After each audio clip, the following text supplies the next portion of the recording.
Hi guys, on this show we're looking at Capaldi, Broadbent, Walters, Kidman, Harris, Hawkins, Bonneville and Whishaw.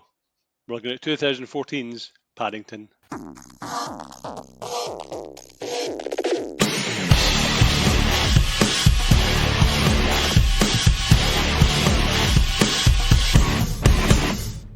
Hello everyone and welcome to another fact-backed episode of 100 Things We Learned from Film.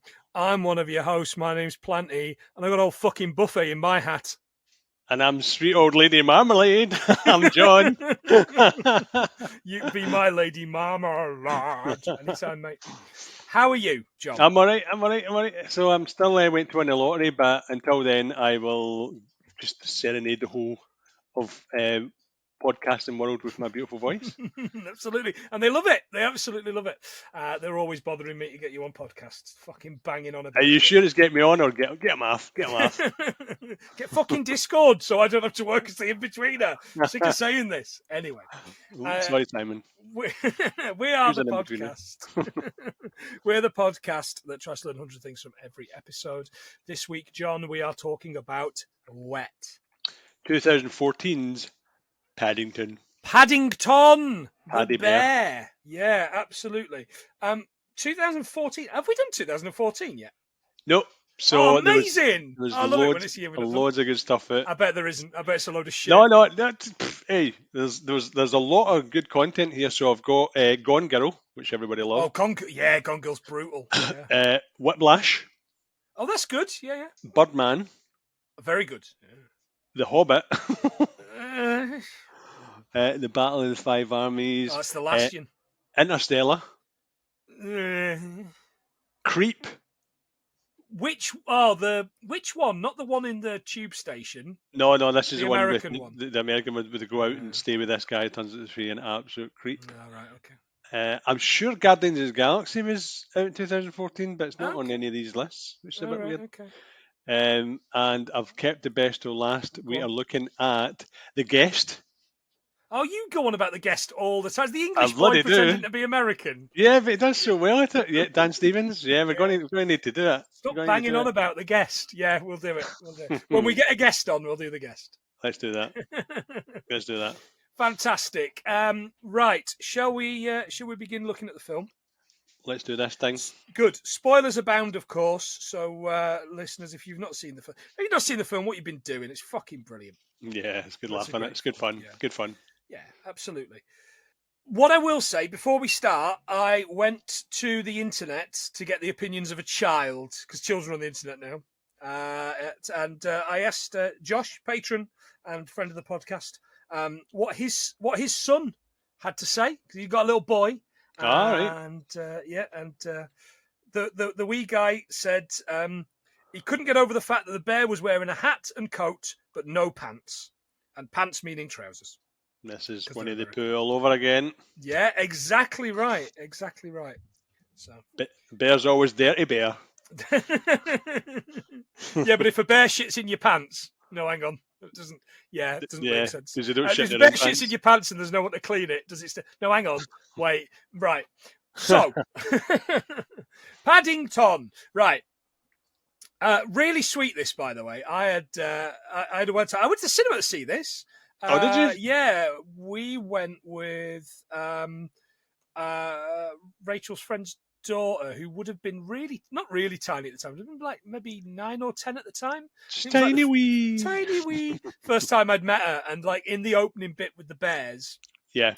She turned to Rachel and said, he's laughing really loudly. I was killing myself. Oh, to you? To Rachel, she was like, he's laughing really loudly. Must have really loved it. Another Shrek moment. Yeah, exactly. Another Despicable Me moment. Jesus. Yeah. Right. Anyway. Hey Films, by the way. Oh, go on. What did you get? Just every time I look at, I've like, this is very Harry Potter-esque look, but it looks like they produced Harry Potter and all the new Fantastic Beasts movies as well. All right, okay. Those are garbage, eh? I'm not a fan. Those are pants, man. Those. Yeah, I'm not a fan. It's funny that you should look that up because I looked up Studio Canal, French film production company which owns the third largest film library in the world. The third. Started in 1988 with films such as Terminator 2, U571, and future episode Cliffhanger. Oh, really? Yeah, Jesus. because they're doing Cliffhanger. Aren't we? For Sly U571's Timber. a bit boring, wasn't it? Aye, yeah, I'm looking forward to that, Sly actually. Timber. We've got which, by the way, listeners, I looked at the calendar yesterday to see that there are 5 Mondays in Sly Timber. You boys are going to be absolutely sick to the back teeth of Sly films. I'm not, because I love him. Oh, brilliant. Cobra, the whole shebang. You're going to watch all the films that I'm in. You'll be sick of my impression. Anyway, it opens up with this old kind of Pathé style reel. And it says it's from the Geographers Guild of Great Britain. The Geographers Guild is a fictional society, probably most likely to be based on the Royal Geographical Society, which was founded in 1830. This bit of this film was filmed at the Reform Club, 104 Pall Mall, which is also in that 2001 Sherlock Holmes film, you know, the Guy Ritchie one. Oh, with Iron Man in it. Yeah. Die Another Day and Quantum of Solace. Oh, right, okay. Yeah. I like Die Another Day. Don't like Quantum of Solace. Did you say you do like Die Another Day? Aye. The worst Bond film. No, Quantum of Solace, big man. Oh, sorry, no, I thought you said. No, hang on. Quantum of Solace is the worst Bond film. Quantum of Solace is definitely the definitive worst one because I it's. Can't remember a thing about it. There you go. That just proves my fact. Okay. Proves my facts. Okay. And what is a quantum? It's just a wee tiny bit. All right. It's just a tiny amount. Just a tiny amount, and we'll just move him just a tiny amount. Anyway, it's going to darkest Peru. Sounds a bit racist to me, but anyway, it is what it is. This character leaves his family and goes to Peru, carrying only the essentials. Did you see the essentials? The grand piano and the grandfather clock, which I thought was quite funny. Calls the piano the travel piano. He's still got some Sherpa guy carrying it on his back. I just had flashbacks of watching Tarzan. Every time somebody was going to the jungle, they just had this big, massive entourage of people carrying all of this stuff that we'd never use. Which Tarzan film's your Tarzan film? Because there was a couple in the 80s, wasn't there?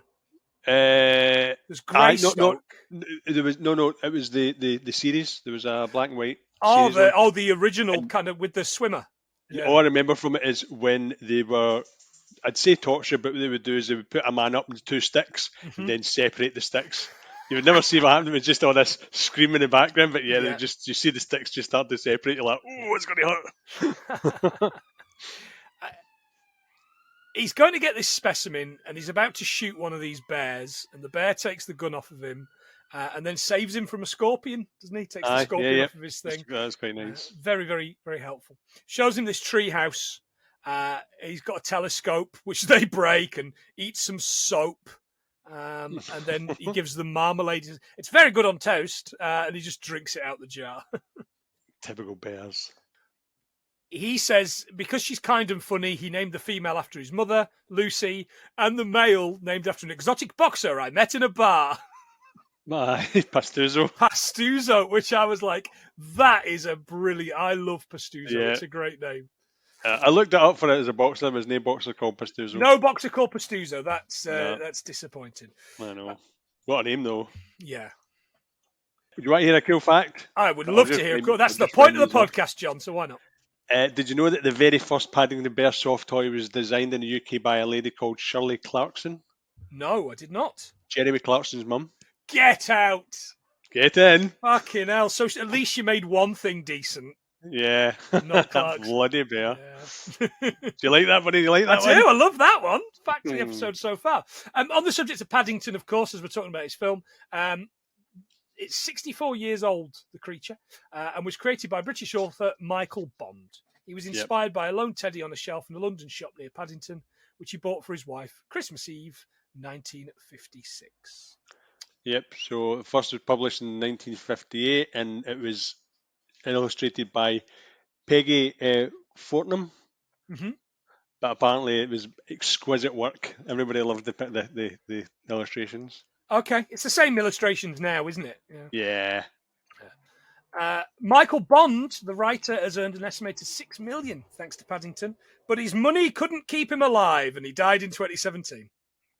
Oh, what? Can't take it with you, son. You can't. Paddington was initially going to be African until the author was told there were no bears in Africa. No bears allowed. He heads off and he says, any bear can be sure of a very warm welcome in London. And the film finishes. We go to the current day and it's all colour, it's bright, it's fantastic. And this little bear picks and grabs this, snips this orange and screams, the marmalade's ready, the marmalade's ready. Grabs a handful, runs it in the treehouse, spittle them everywhere. There's shit everywhere. You know, it's there's a lot of bits here, listeners, that I'm just going to go and loads of stuff happens because loads of stuff does happen. They can't keep a track of it all. There's just too much going on. Yeah, it's good and it's a really good family film, but you don't want to hear me go. And then he goes up the escalator and then he goes down the escalator. So yeah, and he runs in and all this stuff goes everywhere. But they've got this marmalade maker. Right, which is basically like fucking Mousetrap or Screwball Scramble or some shit, innit? Yeah. They send all the stuff down, and it's. I mean, I don't care how smart these bears are. They didn't make that. They didn't make that. The film's lying to us. It's why, John? Why? I don't know. Why must they do it? Why must they do it? But apparently, a marmalade sandwich has enough minerals to keep a bear going for the whole day. Did we check? Did we fact check that? I fact checked that, and it does not. There's plenty of vitamin C, tons of fucking sugar. These bears' teeth are going to be worse than mine. I was going to say because that sounds like something Boris Johnson would have said when he was in power. And then he would have said that Keir Starmer ate all the marmalade sandwiches when he shouldn't have done. Yeah. Anyway, enough.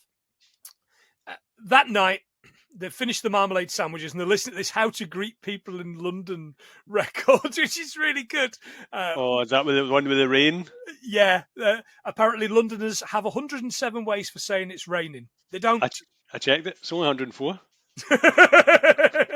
I went through every one of them.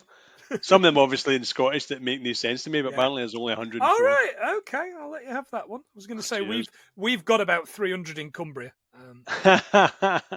At that point, there's a rumbling and things start to fall. There's an earthquake.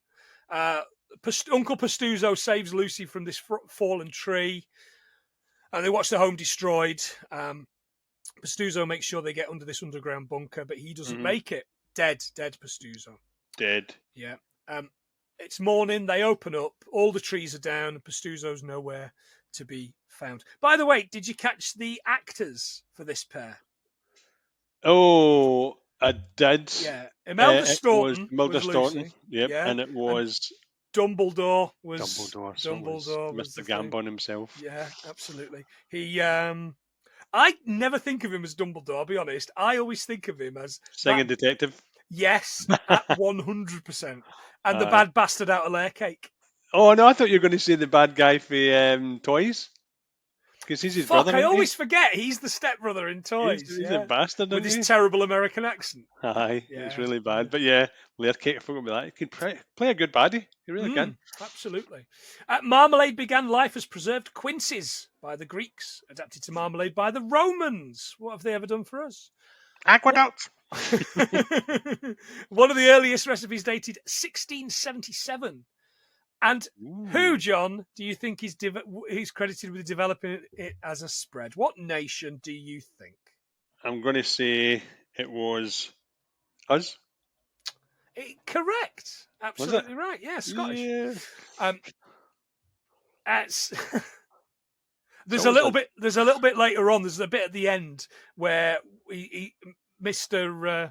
Brown's talking about what temperature it should be. Yeah.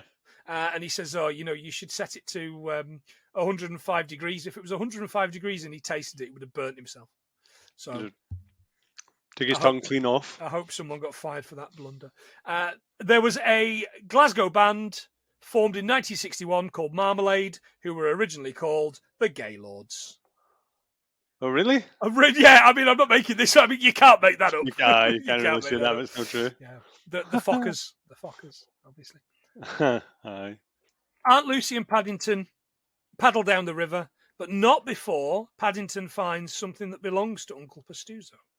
Yeah, his hat. His hat. Oh. Lovely hat. They smuggle him onto this ship bound for London, and he hides in this kind of escape boat thing, doesn't he? Lifeboat. This lifeboat. He really wants to make sure Billy Zane from Titanic doesn't get in with him. I'm a child! I'm a child! I'm a child! So hated Billy Zane for that. what a fuck. Do you know what? He's a bigger villain in that than the iceberg.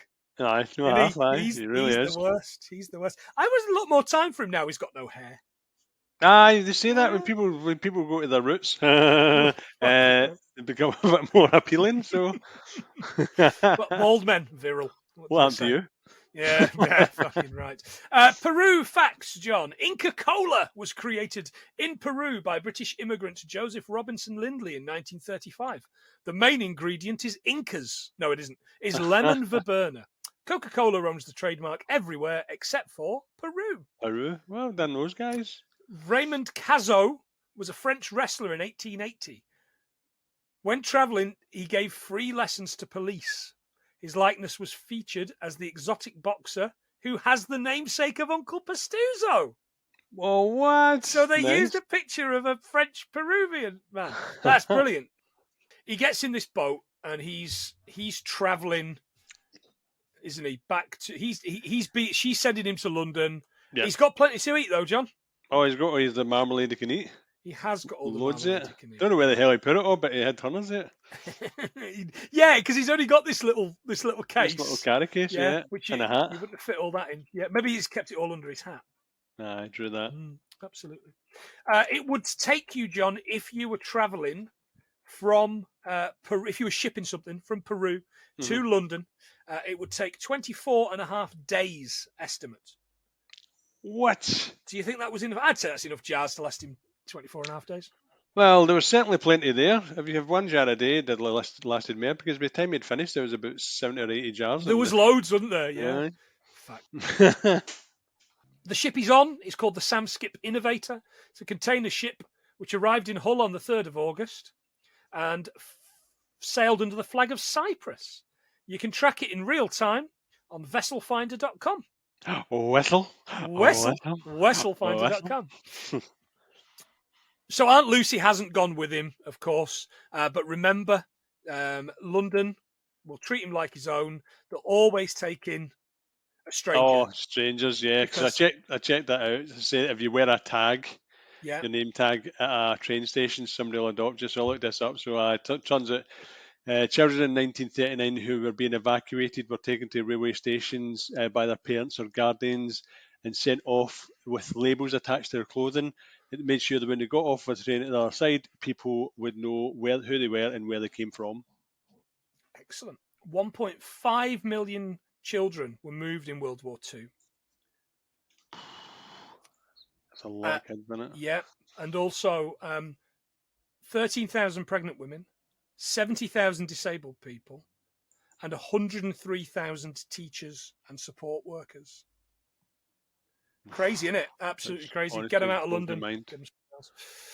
So he arrives at this port of London and gets away in this mail wagon, which you would anticipate, knowing Royal Mail, will probably take another 24.5 days. I know. Probably take him back. Return to sender. And he arrives, quite poetically, at Paddington Station. Yeah, boy. The Port of London is part of Thames between Teddington Dock and the North Sea. Teddington, you get it? Teddington Bear. I'll get you. Once the largest port in the world. It's founded in the 1st century.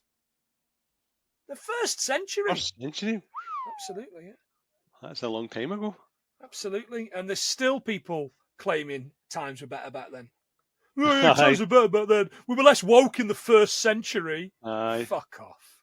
Everybody loved the cholera. Yeah, massive fan of botulism. He sees all these people and he starts being polite, saying nice things. But of course, this is London. It's a busy time, and they're commuters and they're scum. And they're ignorant Yeah, as they're ignorant as fuck. Yeah, so absolutely. I've got a quiz for you, buddy. Oh, So I looked quiz, this right? up. Okay. So I looked up. This is a new poll. I think it was only rounded up at the beginning of the year. So this is Okay. the world's most ignorant countries, right?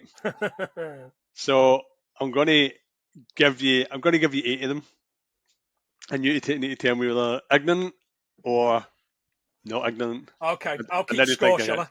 Yep. Okay. So you have to tell me if I get them right or wrong so I can keep score. Yeah. Yes, we'll do it. Okay. Right, you ready? Yep. Mexico. Not ignorant. Of course It not. Lovely is. people. No, it is. It is ignorant. It is, yeah. Fuck's So sake. that's ignorant to people's religion, stuff like that. Just basically ignorant To Americans. to everybody. Yeah. England. Ignorant. No, it's not on the list. No, we're terrible. We're awful people. It's not on the list. Oh, wow, okay. There must be more woke out there. Yeah. This is quite apt. Peru. Oh, they're lovely people. Ignorant. Oh, it's a Central America thing, isn't it? It's Central South America thing. Right, okay. Yep. Well, I'll go take out the rest because there's Colombia and Belgium in there. Okay. Oh, no, I'll give you... So, South Africa? I would have said awful. I would have said awful people. Ah, you're right. Yeah. Ignorant. They're terrible to the fucking aliens that land, aren't they? Oh, aye. Yeah. Hey, you fucking prawn. Hey, it's a sweetie, man. Hey. Every week. Every fucking week. We always going to end, didn't we? Finland. Oh, lovely people. Oh, aye. Lovely people. Yeah. Italy. This is a hard one because I have an opinion. I think they're probably quite ignorant. Aye, they're ignorant. They are ignorant. Okay. How many we at? 4. I've got 4. I don't know how many we've done. One more for luck. Yeah. We'll listen it back. And Scotland. I'm okay. New Zealand. Oh, lovely humans. Yeah. Ignorant. What? Right. Oh, right. man. Not Yeah, but it's not the indigenous. Aye, it's not. Aye. It's those Scottish New Zealanders, the millions of Scottish and Irish New Zealanders. Of course. Those damn locusts. Absolutely. Yeah, that's interesting. That's interesting. Yeah. So also on the list that made it Colombia, Belgium, I knew that. Argentina made it onto there. Aye, that's it. Hang on, Belgium are ignorant. Yep. But Poirot and Tintin are so fucking nice. Exactly. So must be something they're doing manure. Girls, I was expecting France to be on it in all these places. Of course you were. Of course we all were. If you'd have said France, I would have bet the house on France being the most ignorant country in the world. If this was a way about and used to me, France, I'd be like, yeah, ignorant. So which just goes to show, John, how ignorant as an Englishman I am.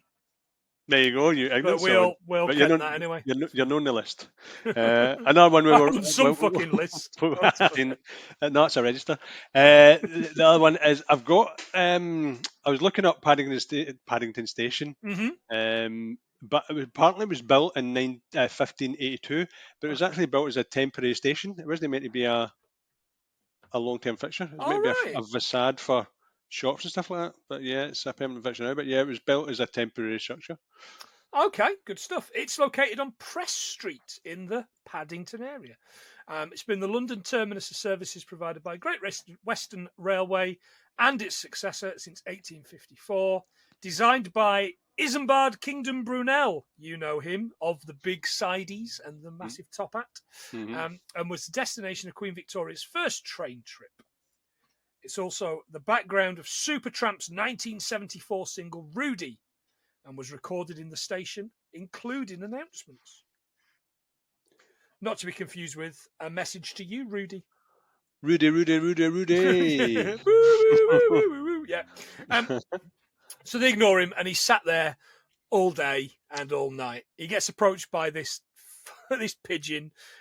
He throws him a little bit of his sandwich. Yeah.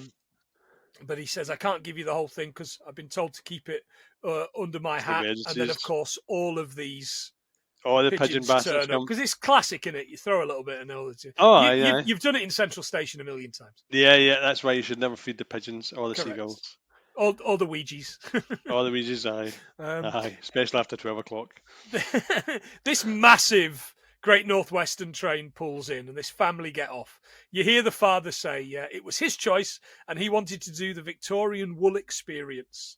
And they've learned a lot about Victorian wool. Have Not you a learned a real lot thing, about Victorian? John. Oh, boo. I was gutted. I would have loved a Victorian wool experience. Oh, would will. And as they're walking, he says, "Don't go near him. Stranger danger." He's a stranger danger. Who's that one for? And as they're walking past, Mrs. Brown comes back and says, "Are you on your own?" Yeah, he says, "Yeah." "Where are your parents?" "They died when I was very small." "Oh." And how did you get there? She sees his luggage tag. "Please look after this bear." And she says, "What are you going to do?" He says, "I'll probably sleep in that bin over there." Oh, no. That was bad, wasn't it? That was kind of like my heart was melting for him. Mr. Brown at that point goes, "Oh, that's the spirit." I did laugh at that. And she says she's going to see if she can find somebody. And Mr. Brown takes Paddington to the kind of the cafe, and he's messily eating this cream cake. Oh God, I will sit down, didn't he? It's worse than me. Actually, worse than me. Mr. S, "What's your name?" He explains his name, and it's this growl. Mr. Brown tries to do it. He goes, "No, Mr. Brown, that is extremely rude." Just wish it would show you what he said. Yeah. Mrs. Brown comes back, and they can't find anybody for him. So they're going to take him in for the night. She says, "What's your name?" And he says, "Well, it seems quite difficult to say in English." So she looks above his head, and there's a platform sign. Yeah. Of course, she calls him Paddington. By the way, when she's talking to him initially, he stood outside this lost and found building. Yeah. And the lights, it's like lost but the found is out, like the lights have gone out. Uh-huh. And then as soon as kind of she starts talking to him, the found comes on, and I was like, "That's a really cute touch." That's a nice touch. I like that a lot. I like it a lot.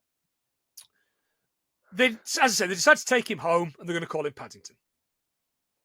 He's in that when he's in the cafe.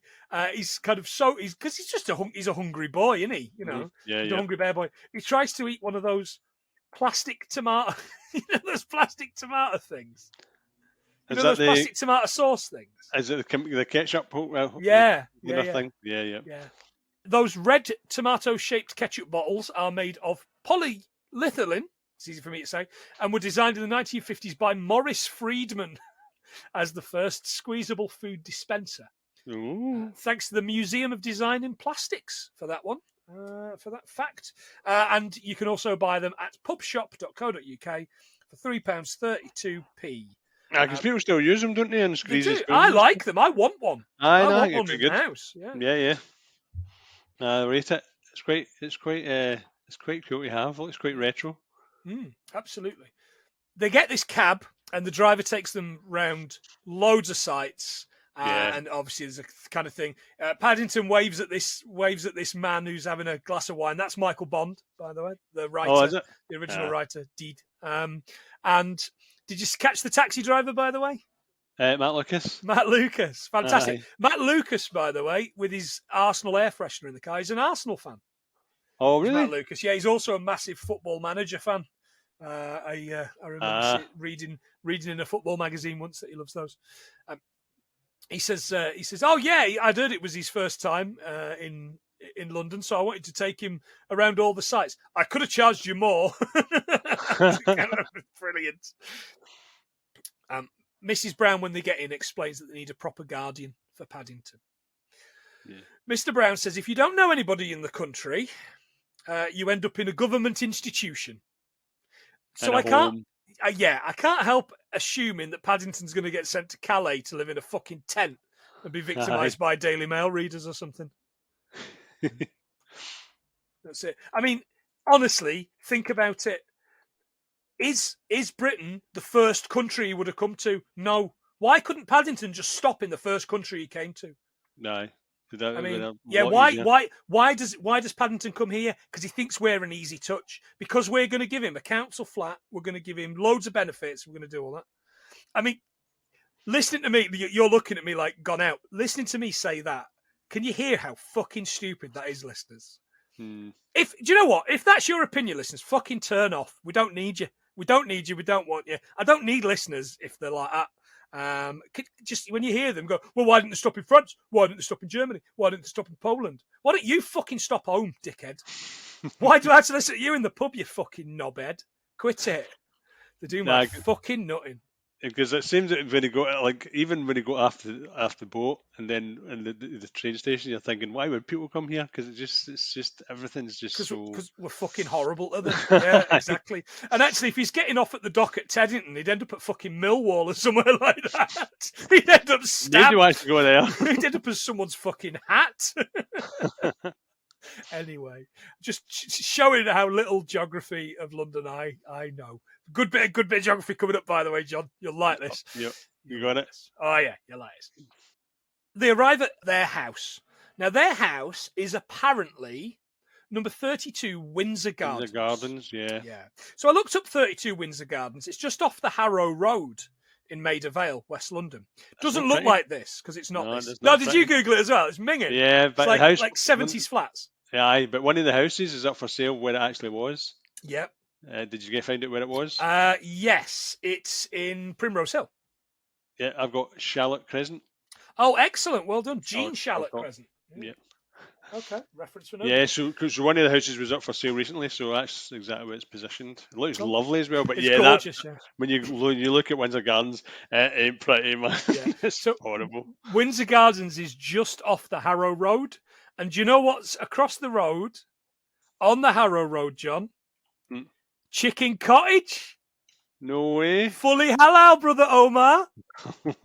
I couldn't find any sold prices for that postcode. But round the corner at 10B Grittleton Road, a 4-bedroom flat sold 2 months ago for 1.2 million of your pounds. Jesus. I could buy half my street for that. I'm not saying I live in a scutty area, but I could.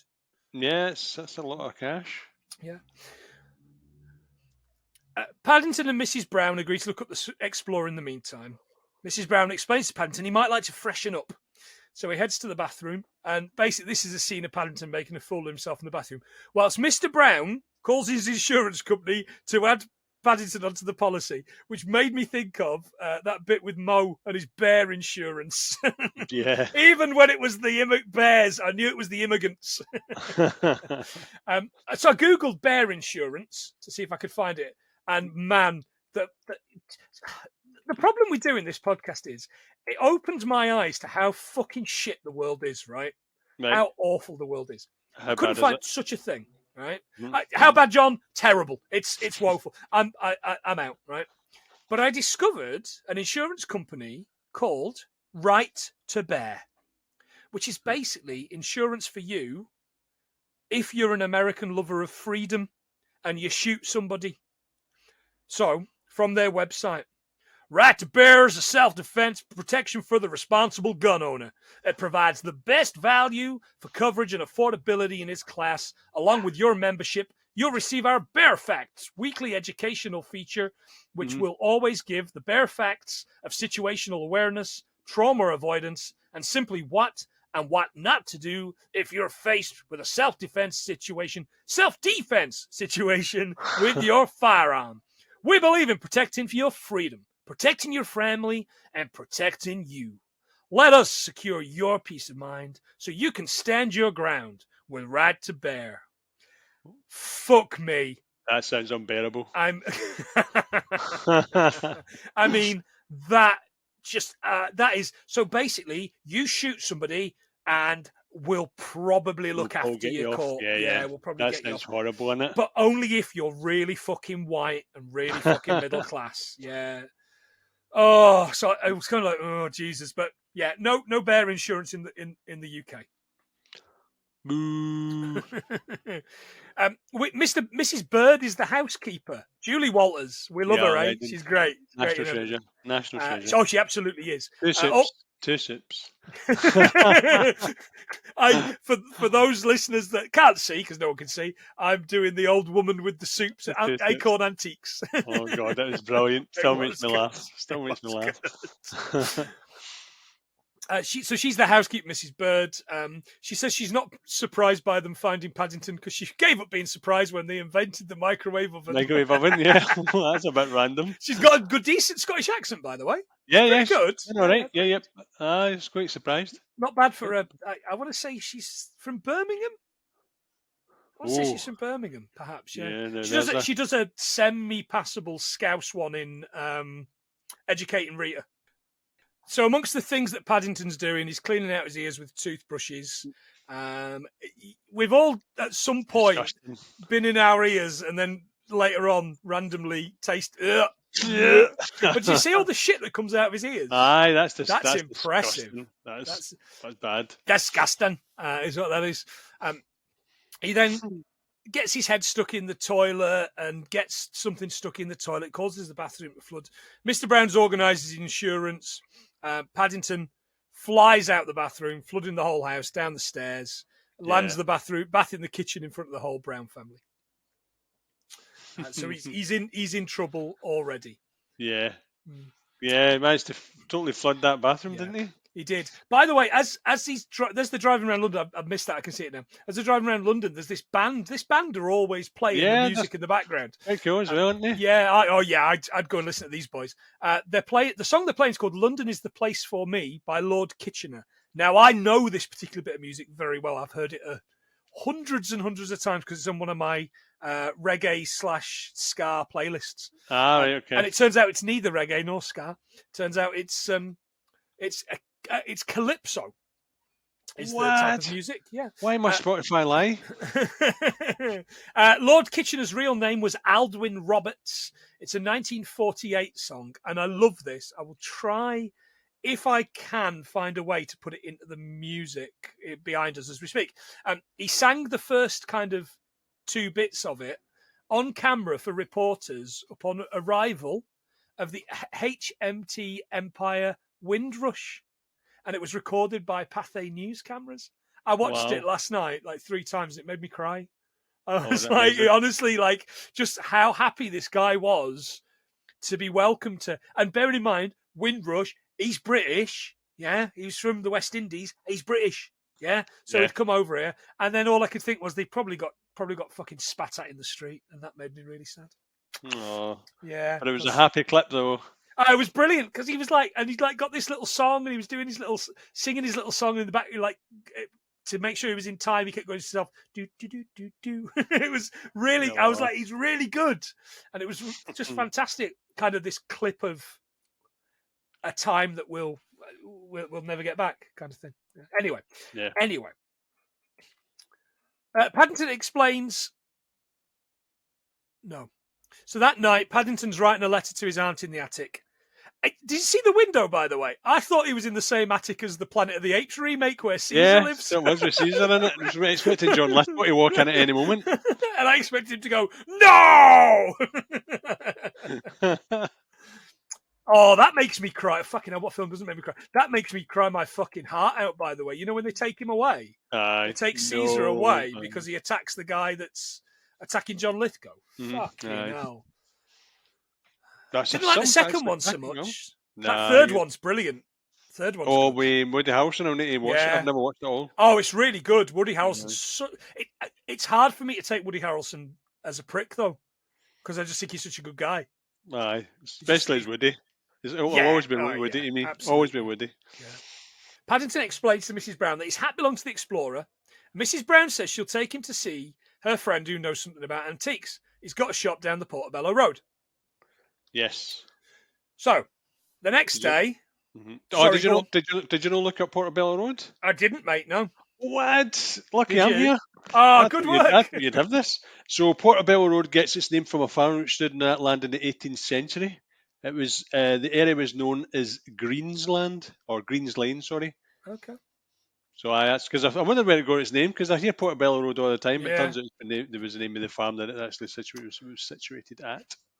At the National History Museum, there's a delivery for the director. Did you spot the boy doing the delivery, by the way? No. It was Kyan Novak. We've already mentioned Chicken Cottage and Brother Omar. Yeah. Fucking guy. Oh, it's brilliant. Colin Robinson. Nando. Yeah. Oh, love it. He's delivering this monkey, which looks like the fucking outbreak monkey. It does as well, doesn't it? I was like, That one of Jesus the Christ. capuchin bastards. Yeah. Fucking little things. He explains to her that he saw paw prints on the boat this morning all the way from Peru. She says the creature that she wants is really important to her. And then she's got like this fucking mind board up, hasn't she, with all the strings and the pins and all that kind of thing. And there's a picture of the bears and the explorer with the bears. Proper actor, though, by the way. Proper actor playing this character. No, definitely. I honestly don't know why she chose it. She's got kids, hasn't she? Why not? That's why you do these things. You got kids. You got kids, or you need a golden toilet. One of the two. No, Tom Cruise, she doesn't. No, she doesn't. No, with that singer, with that country singer. Oh God, I keep wanting to say Kurt Angle, but it's not Kurt Angle. Yeah, she was married to some country singer. She might still be married to. But yeah, it's Billy Ray Cyrus. No, it isn't.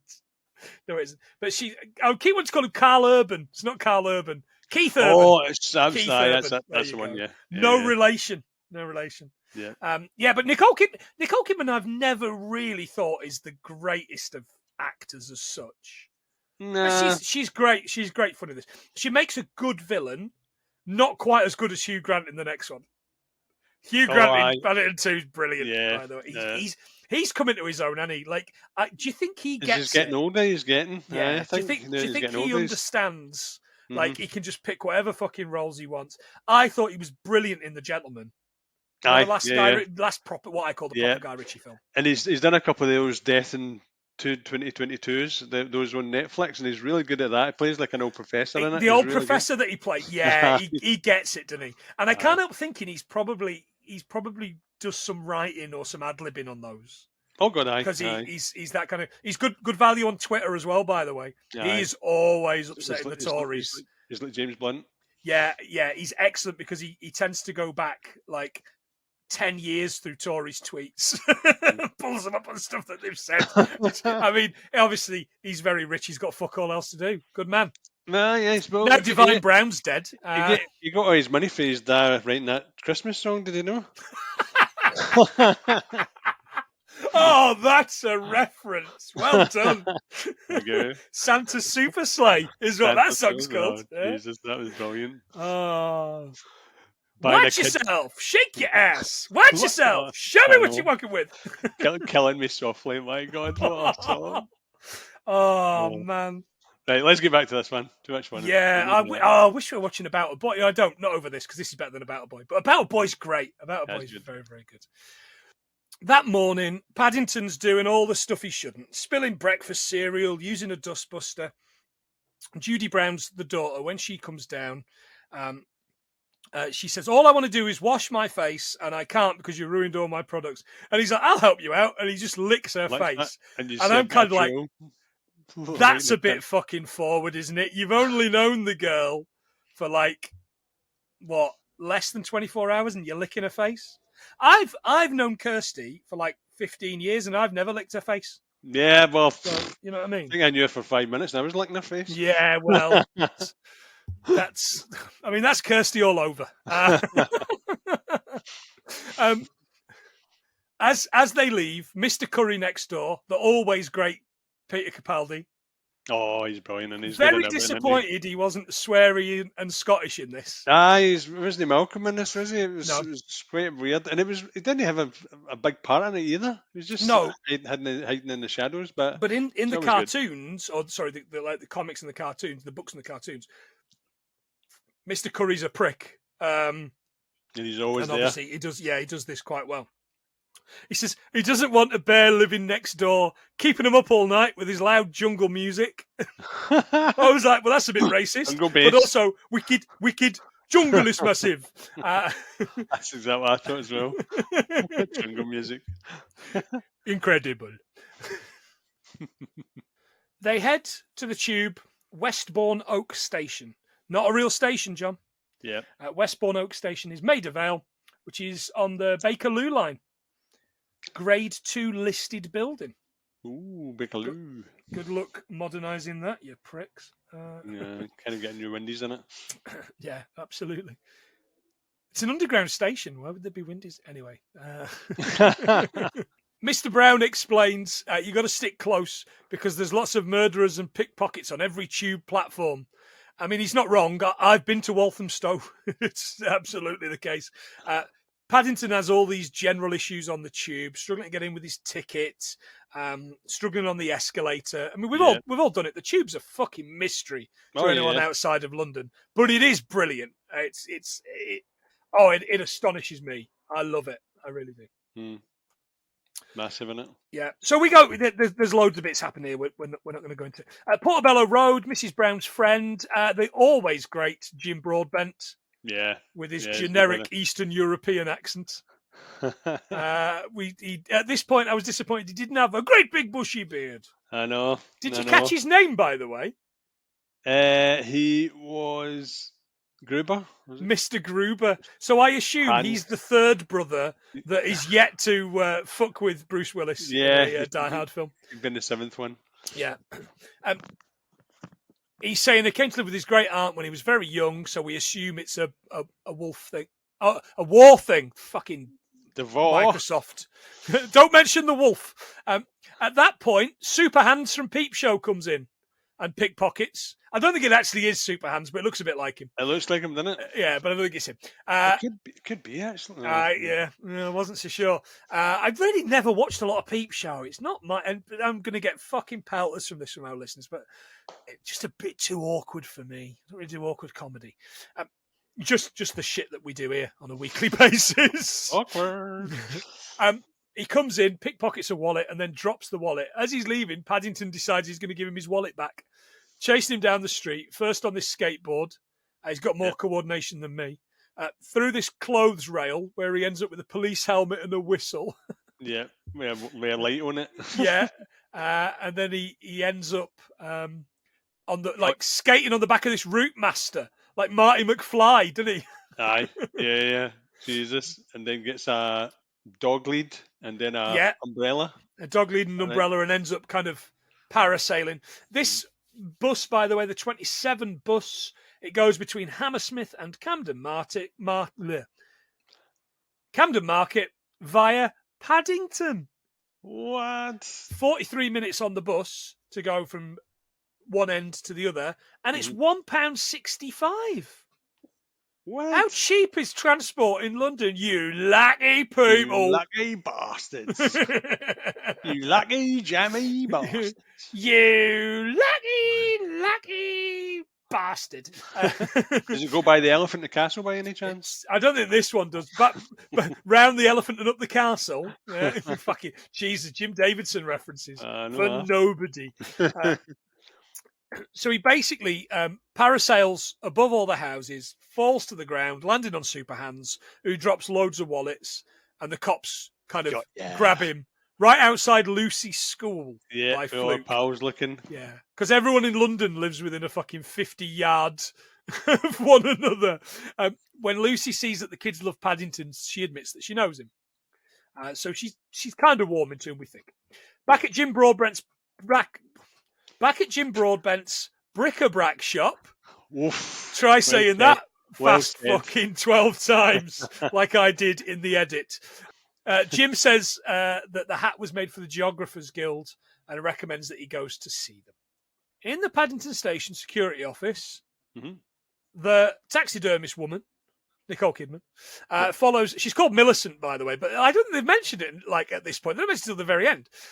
Follows the security footage to see Paddington getting in the cab and notices it's the bear she's been looking for years. She notices the cab, says cabby on the back. Yeah. How expensive would that number plate be? Laugh. That night, the Browns are arguing over Paddington. Mr. Brown thinks he's a menace. Bring me photographs of Paddington. He's a menace. Mrs. Brown wants to help him with the Explorers Guild. At this point, both the kids have decided that they like Paddington. Jonathan took no convincing because he's a cute fucking bear and he's probably about Jonathan's age. Lucy likes him because obviously the kids like him at school. Jonathan says Dad's always been boring. Mrs. Bird explains that he's not always been so boring. And I think about this flashback at least once a week for some reason. I don't know why. If I'm ever at a hospital, passing the hospital, and the hospital's like 10 minutes walk from my house, but passing the hospital, I always think of this particular thing. If I ever see someone on a really loud bike, the Browns are on the motorbike, they're going to the hospital. She's pregnant. Listen to fucking "Get Your Motor Running." About the highway. Yeah. Stephen Wolf. Yeah. He drops her off, doesn't he? Drops her off at the thing. Maternity. Yeah. And when she comes out, He's got the polo. he's got a Volvo. He's got this sweater vest on. He's cut his hair. He's got rid of his handlebar. Tell people not to come too close to the baby. Yeah, he's like, excuse me, no pollen. She's too young for pollen, which I really liked. Literally overnight, he turned into a Hector.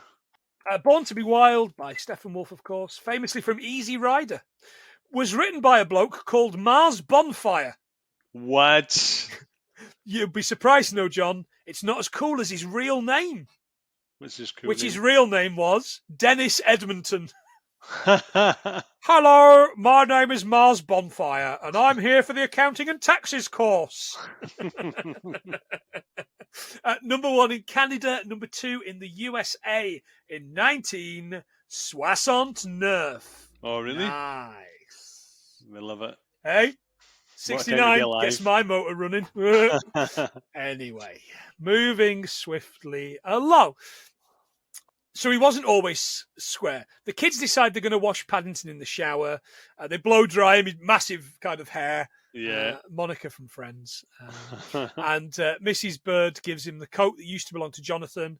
And Mr. Brown explains before that it was his. It's this ancient I bet it stinks. Yeah. This ancient coat. Mrs. Brown says he looks like a member of the family. And Mr. Brown agrees. He did want to grasp Paddington up to the authorities. Instead, they're going to go to the Explorers Guild tomorrow. Next up, we're in Matt Lucas's cab. He explains he can't tell her where the bear was because of the cabbie's code. Is there a cabbie's code? I don't know, mate. I would assume not. No. Well, I found they're always like, you'll never guess who I had in the back of my motor yesterday. They've got a thing though. They've got like a thing they need to abide by, and this is it. So it just says, be clean and tidily dressed in accordance with the licensed authorities' taxi drivers' dress code with their badge visible at all times. Okay. That's the only code. What about him that shags all the birds in the back of his thing? Is he? You saying he's not a licensed taxi driver? Fake taxi. I've heard about this. Is it a real thing? Oh, have you heard about it, John? Have you? Yeah.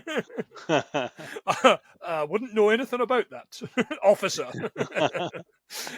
She says she's got a code. She's basically going to cut bits of him off. She's hanging him upside down from this bridge. He says, the family live at Windsor Gardens. Yep. Next morning, family and Paddington are leaving. Nicole Kidman's in this red phone box. Peter Capaldi spots her. He's like, are you going to be long, son? You've been in there 47 minutes. And he opens the door and he's like, hello, is it me you're looking for? Yeah, in love. Yeah. I mean, out of your league, son. Well and truly. He explains the bear is unauthorised, and she says, that's why I'm here. The K6 kiosk, John, is Britain's red telephone box. In fact, 8 kiosk types were introduced by the GPO, the General Post Office, between 1926 and 1983. The K6 was designed by Sir Giles Gilbert Scott to commemorate the Silver Jubilee of the coronation of King George in 1935. Of course it was. So 60,000 examples were installed across Britain, which is why the K6 has come to represent the red telephone box. Over 11,000 K6s remain. Most visible examples of the 8 kiosk types. Red telephone kiosks have been used as libraries, sculptures, stores for life-saving medical equipment, and have provided a storyline for the Archers. That's right, the defibrillator, aren't they? That's right, yeah, we've got 1 in 10. Yeah. BT is selling them off, so you can buy them if you want them. Can you get us a discount, John? For you? No.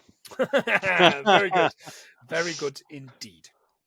Yeah, we passed one on the way to Loch Venacher, it could have been. And basically it was beside a farm, and what they did was they baked hundreds of baked goods and put it in there, and as you pass, you just put a donation in for what you think, and you can just do what you want. It was lovely. Yeah. How many cakes did you have for your 30p? It was the best night I've ever spent, but I was about 5 or 6. I said to Gerson, if we ever go back, I'll just put loads of money in. I probably won't. It was lovely though. You're fired in 6p's worth of shrapnel. Took enough cake to bankrupt Greg's. They open up and go like, oh my god, where did all these Smarties tops come from? All with the letters on. All with the letters. F you.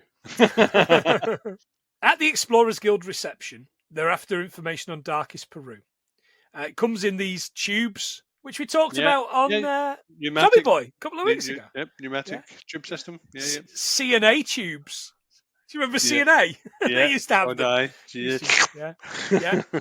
The receptionist, always brilliant, Alice Lowe. I love Alice Lowe. She's great. Sightseers is a great film. Have you seen Prevenge, John? No. It's where the baby inside her, the unborn baby's a murderer, and is convincing her to murder.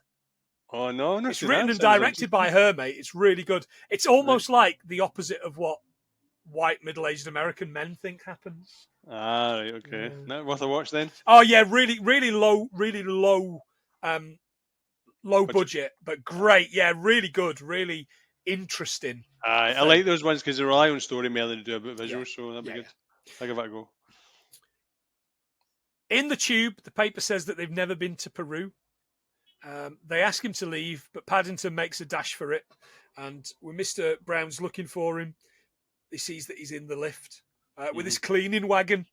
Mr. Brown says, "Are you sure you didn't make it up? Are you sure you're not imagining it?" And Paddington gives him a hard stare because he's forgotten his manners. Yeah, it was a really hard stare. It was a really hard stare. Really hot in there. He was, yeah, absolutely. Of course, there was an explorer, and that's how Paddington's going to get his proper home, like Mr. Brown's proper home. So Mr. Brown sighs and says, "Yeah, I'll help you out."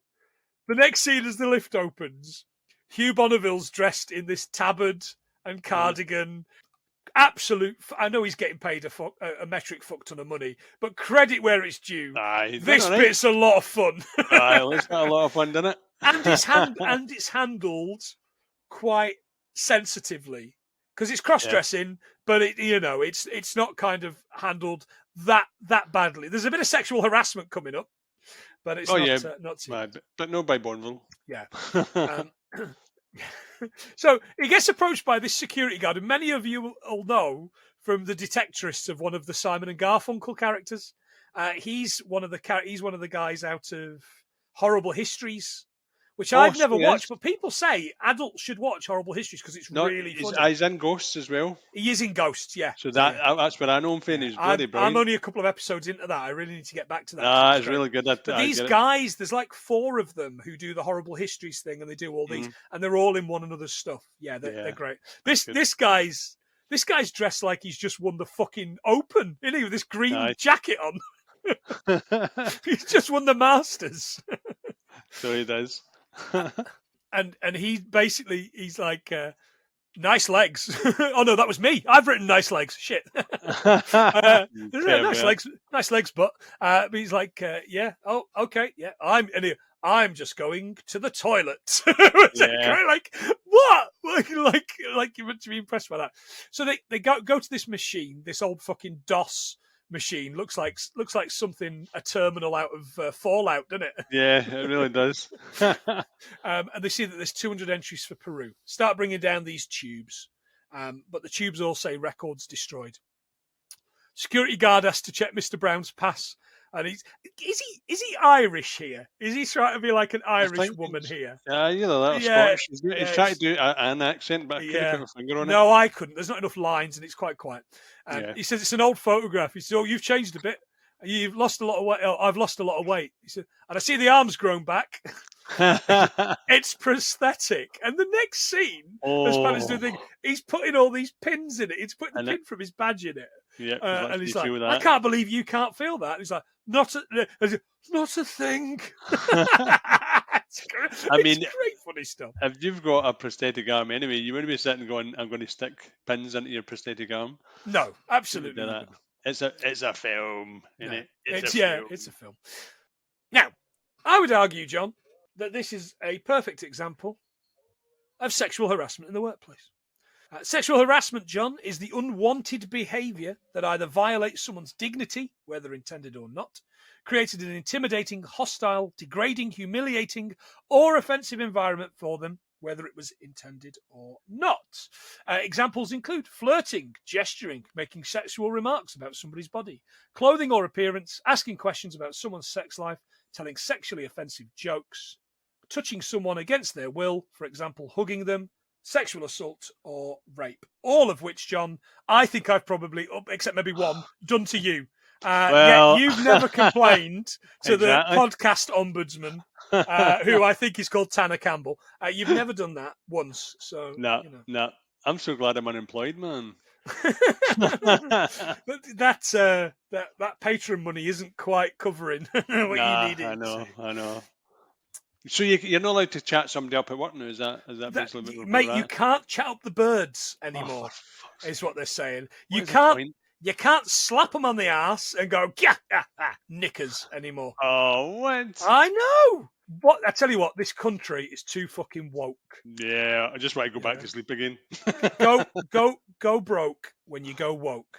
Is what happens. Oh, I can't believe you can't shout up lasses at work. That's weird. You can't even say you're English anymore. I was really good at that. Oh no, no. I wanted to attract them, big man. Paddington finds this film real, so they start putting back all the tubes, except Mr. Brown accidentally puts Paddington's marmalade baguette in, causing this whole system to explode. That baguette, the size of that baguette is huge. And not enough marmalade on it for me. Certainly not, no. At Mr. Curry's house, Millicent explains that she can help him to make sure the bear is taken away and they'll avoid raucous all-night picnics, which I thought was a great line, and old ladies having buns thrown at them. That's kind of like, oh yeah, bears and buns. I remember somebody mentioning that when I was a child, maybe from these books. I'm not sure. He agrees to help her catch Paddington. Back at Jim Broadbent's, they're watching the film they got from the Explorers Guild. Through the video, Paddington's transported back to being with Aunt Lucy and Uncle Pastizo. By the way, Microsoft Words picked this up as past and then Ezos. Yeah, absolutely. I wish someone would pass me some Uzo. And then we see that the explorer's name was Montgomery Clyde. Surely Scottish with a name like that. I thought so. Or an orangutan. Mrs. Brown Mrs. Brown gives Paddington the phone books, which has the name and number of everyone that lives in London, apparently, or certainly would have done in 1973. I don't know what she thought was going on in 2015. No idea. They head out, leaving Paddington to do his research on his own. Mr. Curry calls Millicent to explain that Paddington is home alone. Paddington tears this corner off the phone book. Jeff Capesy isn't, I'll tell you. Like this one page. But sticking it back together with his sellotape, and he gets tangled up in the sellotape. This is cute. Aye. Imagine how much pain that's going to cause him ripping that off his fur. Aye, it's done well as well. Actually, it's really good for it being CGI. Do you know what? Every bit of the bear looked fantastic. My favourite bit is when his head's in the toilet and all the fur is moving around. The shittest bit was when they were hoovering him. They weren't hoovering him. They were blow drying him, blow jobbing him. Anyway. Oh, more on that in a minute, by the way. Millicent is on the roof and she lowers herself in like Tom Cruise in Mission Impossible because that's never been done before. She dials the Brown's home phone and she's above him. Paddington covered in tape, struggling to get to the thing. And he's kind of talking to himself as if he's talking to the phone. I'm coming, but I've had a stationary incident. That's great. Brilliant. She tries to shoot him using the poison-tipped dart, but she misses. She comes down with this gas mask on when she drops some gas in the thing, a gas grenade. Yeah. Paddington seems to think she's an elephant. With a leather print, with a scale like a... With head of an elephant, body of a snake, because she's wearing this snakeskin thing. She manages to set off the gas cooker. She sets fire to the kitchen and escapes. Of course, Paddington gets the blame. He explains it was something with the head of an elephant, the body of a snake. He's kind of right. Mrs. Bird asks if he's been drinking salt water. I know. You shouldn't drink salt water because it makes you dehydrated. And if you're dehydrated, you start to hallucinate. And that's what she's getting at. Ah, right, okay.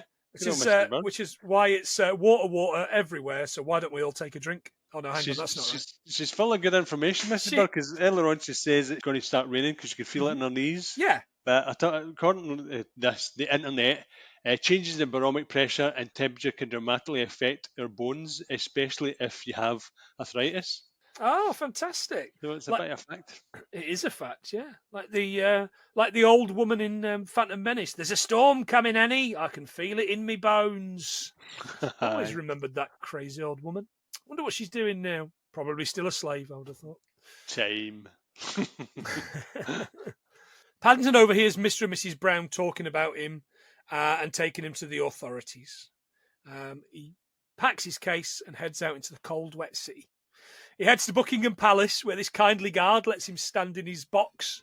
And he hands him a sandwich, some fancy cakes, and a flask of tea. All come out of his bearskin hat. Yeah, absolutely. That was quite cool. Yeah. Apparently, if you try to touch a guard, you'll get yelled at. One American tourist tried this, and according to the Huffington Post, got blasted. Sounds hot. You're allowed to get them away by shouting warnings at them, said a guard. If they fail to move away or start to act aggressively, we present our bayonets to remind them we can do more harm than them. But usually the police are quick and remove troublemakers. Why would you mess with those guys? I mean, yeah, and their massive hats. Massive hats. Their hairy hats. Hairy hat. Shows your hairy hat, darling. Oh, again, sexual harassment in the pod place. Need to stop doing that. Need to stop doing that. I feel dirty. Next morning at the Brown house, Mrs. Brown's reading the letter that Paddington left. Mrs. Bird explains to Mr. Brown the family needed Paddington just as much as Paddington needed them. Paddington's visiting every M. Clyde that he can find, and the Brown family are really sad without him. I love this. It's are you Montgomery Clyde? No, I'm Morgan Clyde. This is like the most Welsh man in the world. No, mate, I'm Morgan Clyde. And the final M. Clyde, Paddington talks to Millicent. I'm hoping to get a home. She says, "Oh, sorry, my father's dead, but I'll absolutely give you a home. You belong somewhere very special." She throws him in the back of the van. She knocks him out, throws him in the back of the van. And it says taxi. It says taxi. And then she slides it across. It says taxidermy. It's great. Funny stuff. Funny stuff. Peter Capaldi comes back. He's like, I found these flowers that were tied to a lamppost. I thought you might want them. It's a great line. And she basically tells him to get fucked. And he says, "What? Have you got the bear in the back of that? You said you were going to send him back to Peru." No, you haven't. So he rings Mr. Brown, doesn't he? He says, "Hello, is this Mr. Brown?" And he says, "It's Mr. Curry doing a funny accent." "It isn't. My name's Mr. Burry." Like, wow, this is great. And he says, he's at the museum. So they head out to do that. I love that. They head after him in a Volvo, by the way. They're still in a Volvo. Safest car in the world. When you like one. Oh, right. Okay, I didn't know that. Right. So she's a taxidermist, John. So I managed to find a price list from taxidermist.co.uk. Right. Right. Okay. Price list for customers supplying their own specimens. 1st of the 6th, 2010. So it's a bit out of date. Name some British animals, and I will tell you what it'll cost to get them. Oh, I'm going to say a toad. A toad. Let's have a look. Let's see if toad's on the board. Toad is not. Stoats, though. Stoats, squirrels, and rats, £130. Weasels and moles, 110. If you've got a badger or an otter, it's a badger. I was thinking £440. £440. Yeah. You have to supply your own animal. Dogs, John, 1,100 quid. So when you want those little bastards, finally, they're tiny. I know they are. I know. Buy one get one free. Yeah. Cats from £800. So we're going to get Colin Robinson done. We're going to get him hanging off a fucking curtain or something. I think. Pets, African grey, beautiful plumage, £250. And all sorts of very, very random creatures like sparrowhawks, kestrels, Merlins, 160.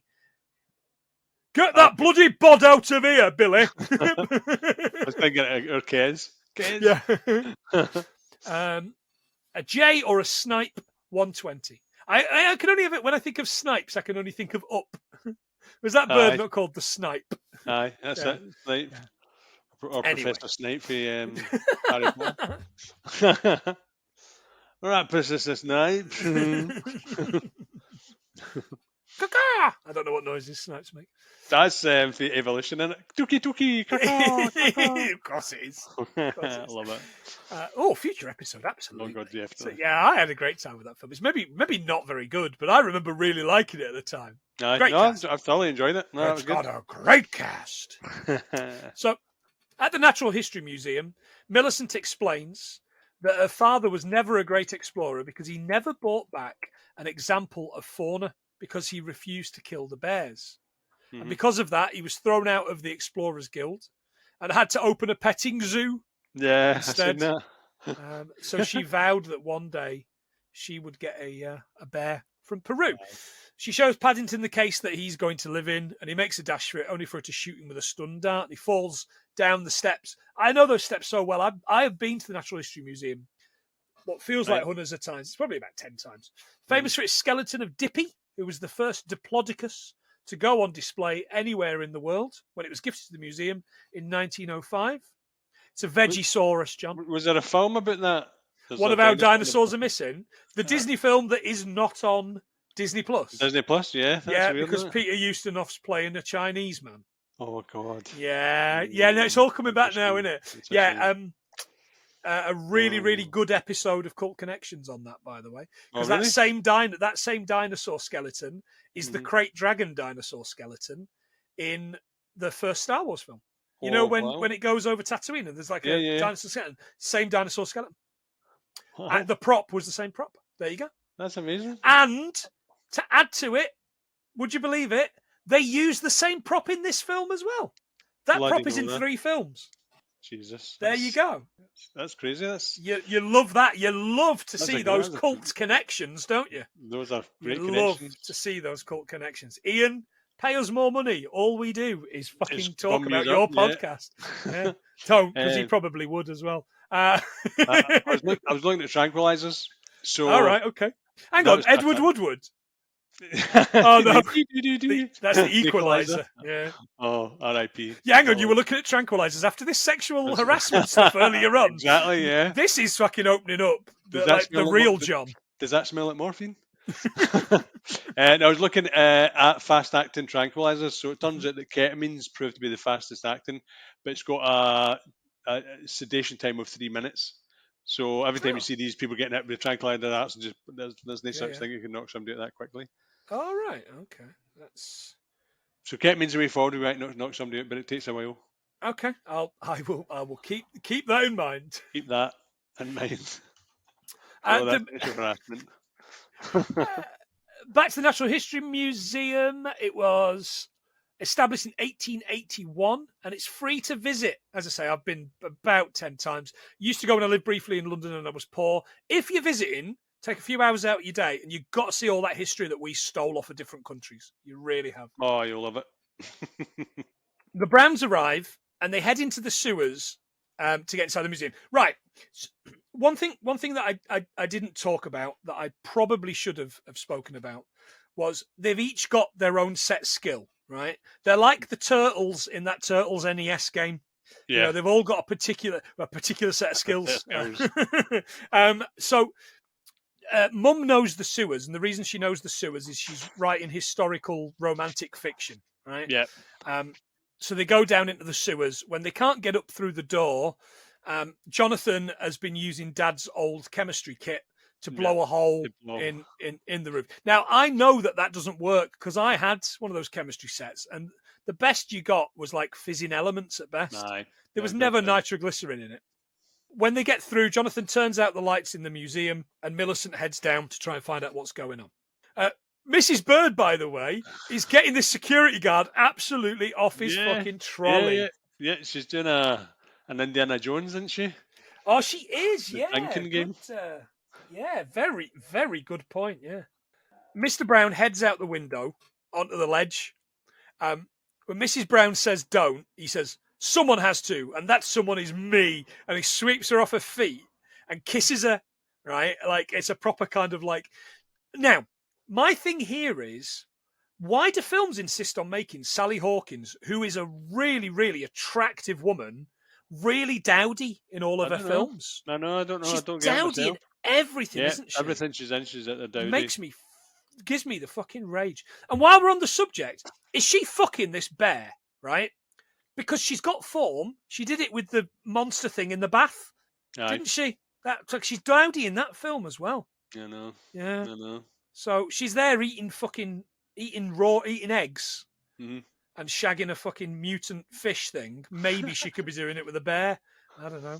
The shape of bear fur. I don't know. Shape of marmalade. There you go. Write it. It's the film we've all wanted. It's the follow up. It's the follow up nobody fucking needs. Yeah, exactly. Hi, the shape of marmalade. Anyway, back to the ledge. Mr. Brown kicks this gargoyle off the ledge. So, like, add criminal damage to his breaking and entering, will you? Does what he wants. He finds the window with Paddington, and just at that very point, Millicent sets off the alarm, which brings down these shutters on the windows. Back to the conversation about Indiana Jones. Paddington escapes under the door as it's falling and saves his hat just in time. Which doesn't quite, does it? The hat gets stuck and he ends up grunting it free. Which I guess is smarter than all the other versions of this. Yeah, true that. She chases Paddington into this boiler room. Fucking Freddy Krueger's in it. He gets into the furnace. He's not scared of it, like Kevin McAllister was, with his dustbusters and climbs up the wall. That's great. Yeah.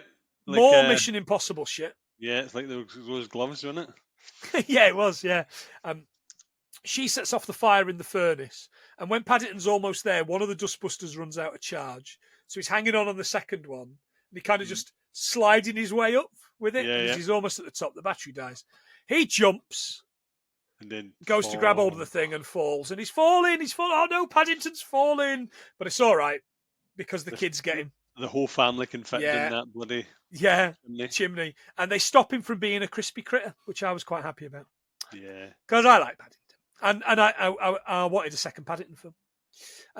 Up on the roof, Millicent threatens them to hand over the bear or she'll shoot. Mrs. Brown says, no, it's part of the family. Which I guess answers my earlier question about her intentions for his hairy little bear dick. Yeah, she's so Again, I think there's a tab for that on Pornhub, I'm told. But yeah, he's family, so they won't be doing anything. Mr. Brown offers himself up. Only Paddington says no. And starts to head over. Heads over. He spots a pigeon, and he says, "One last request." What is it with last requests in films? I know. We had one last week, didn't we? A drink, and his last request is a sandwich. He grabs a sandwich, throws it at Millicent. The pigeons have at it. She doesn't go though. She doesn't go over the ledge. But here's Mrs. Bird, hammered, comes up through this trapdoor, knocks her off the roof. And I assumed at this point she died like Jack Nicholson's Joker. Yeah, but she was hanging on to that pole, wasn't she? Yeah, I bet she does. Next scene, she's being taken away by the police. Back at the Brown house, the whole family are making marmalade. They all agree every home should have a marmalade day and scorching hot marmalade and a bear. Yep. Millicent gets community service, having to do what, John? Attend the petting zoo. Yeah. Yep. And Mrs. Brown meets Judy's boyfriend, Tony. And she's, of course, super embarrassing and super dowdy because she's a mum. And she starts crying. Yeah. Mr. Brown's helping Jonathan make a rocket. He's no longer the overprotective father. Paddington's writing to Aunt Lucy, says he feels at home, and although he'll never feel like a person, that's okay because he's a bear called Paddington. And that's the film.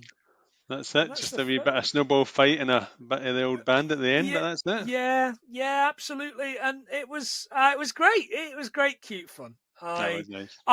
Do you know what? It was one of those where, because when I watched them, watching them a second time is almost always a fucking chore, even if they're a good film. This wasn't. It comes in at what? An hour and 90, an hour and 35, right? Including the credits. It's great. It really works Any other things for us, John? Right, okay, so I've got the top 7 most iconic bears from our childhood. So Okay. I'll start at the back. Have you got Nookie So, Bear? no, Roger de I've Courcy's. no, No? no. Who that's for, I don't know. Go on. I've got number 8's Brother Bear. Never heard that in my life. Oh, the cartoon, the Disney cartoon. This isn't our Oh, childhood. Brother Yeah, Bear. shite. Number 7, Super Ted. Go on then. Yeah. Let's see. Number 5 is Paddington Bear. I'm missing one out. There's something called number 6 is something called Chiltern English. Chiltern. Never heard it in my life. No. Paddy Bear. Number 4 is Yogi Bear. Number 3 is the Care Bears. Number 2 is Rupert Bear. And number 1, it's got to be Winnie the Pooh in it. Of course Winnie the Pooh, the original. Rupert Bear, I always thought was a bit of a fucking Tory prick. I never really. Yeah, never those trousers. Yeah, those checkered trousers. Got Tory written all over him, hasn't he? Yeah. So I'm looking at. So I was looking at London Bridge. So there's obviously been a lot of London bridges. So the original one that we know from history is the one that went in 1960. An American tycoon bought it and took it over. I think we've went over this because We have. Lake Havasu. But the current one. This blew my mind because in my head it's been there forever. But the London Bridge, the current one, opened for traffic in 1973. Oh, right. Wow. And it's a box grinder bridge built from concrete and steel. But I thought it was well before that. But apparently it was opened. It might have been open before that, but it was definitely open to traffic in 1973. And then we saw Big Ben. Had to look at that. So Big Ben was built in September 28th, 1843. That's me. That's what I've got. Okay, smashing work, my man. Right, some filming facts and filming locations. Filming locations. The Browns' house is in Primrose Hill. We've already done that. We've already done Westbourne Oak Station. Gruber's Antique Shop was Alice's Antiques on Portobello Road. And Millicent's house is 52 Dowshire Hill in Hampstead. Ah, the old Dowshire. Indeed. The film cost 55 million to make. John, do you think it made its money back? Yes. It did. It made 282 million.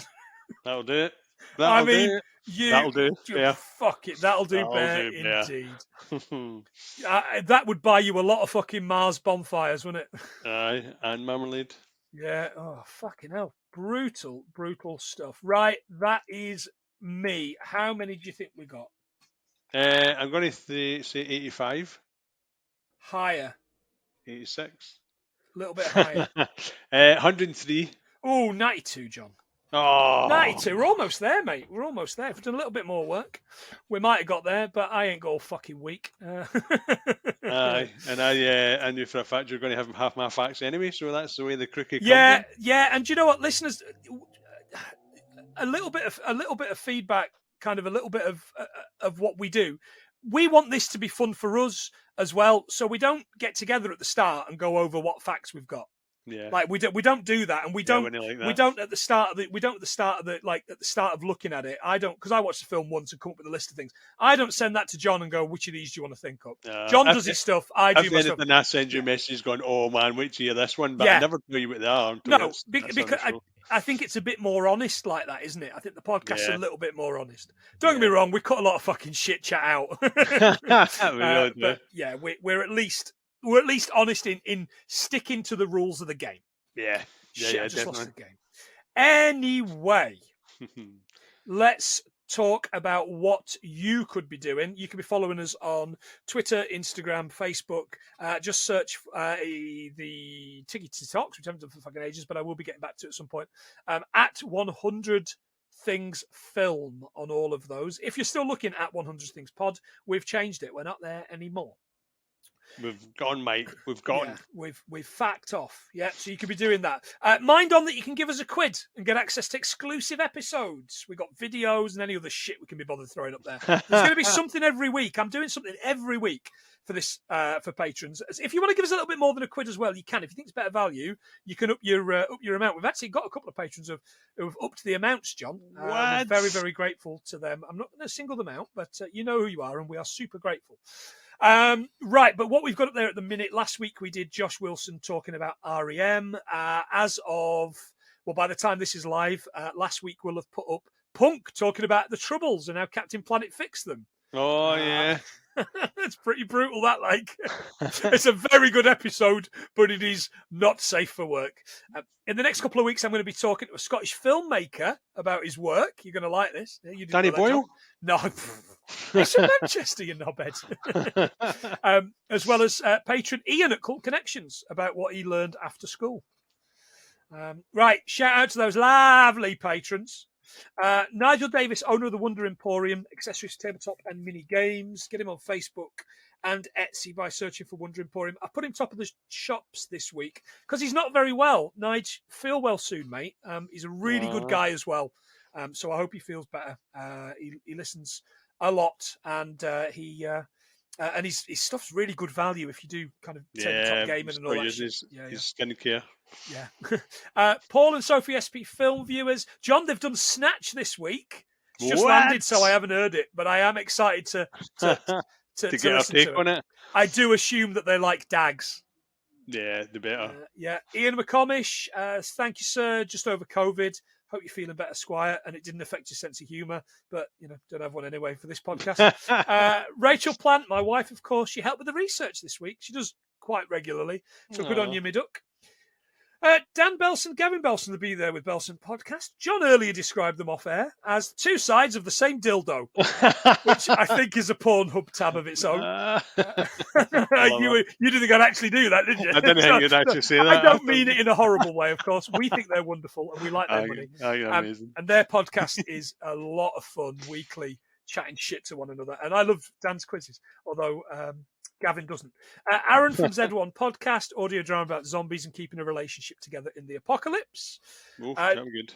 Joe Higgins, he of Hallmark of Greatness, weird thing about that, and Damn It Vince Podcast. It's Joe's birthday, John. Happy birthday, Joe. What, when that's now or when it this moment. Yeah, as we're recording. Yeah. Oh, happy birthday, Joe. Yeah, so as it goes live, you'll be hearing this happy birthday for last week. Should have got my Hallmark card. Oh, fuck. Ruined it. Missed a trick.